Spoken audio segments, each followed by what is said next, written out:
স্কেবিক্স, খুস পসরা যাদের অনেক দিন যাবত হয়েছে, বিভিন্ন মেডিসিন, ক্রিম, লোশন ব্যবহারের ফলেও এই রোগ থেকে কোনোভাবে মুক্তি পাচ্ছেন না, বা বিভিন্ন ওষুধ সেবনের পরেও কোনোভাবে এই রোগ থেকে ভালো হচ্ছে না, বা ভালো হলেও আবার দেখা দিচ্ছে, তাদের জন্য আজকের ভিডিওটি অত্যন্ত গুরুত্বপূর্ণ।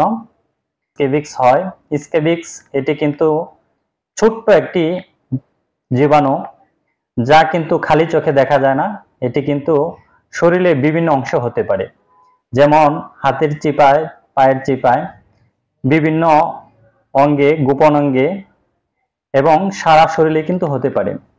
স্কেবিক্স এটি কিন্তু শরীরে এটি ডিম পাড়ার মাধ্যমে বংশ বিস্তার করে এবং প্রচুর পরিমাণে চুলকানি হয়। এই চুলকানিটা দিনে যেমন তেমন, রাতে কিন্তু ঘুম ভেঙে যায় বা ঘুমও আসতে পারে না। অনেক শিশু বা বয়স যাদের হয়েছে তারাও কিন্তু রাতে চুলকানির চোটে কিন্তু ঘুম ভেঙে যায়।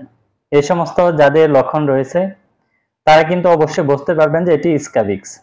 আর স্কেবিক্স বা খুস পসরা এটি বিভিন্ন ক্রিম বা আপনি ওষুধ সেবন করেছেন তাও ভালো হচ্ছে না।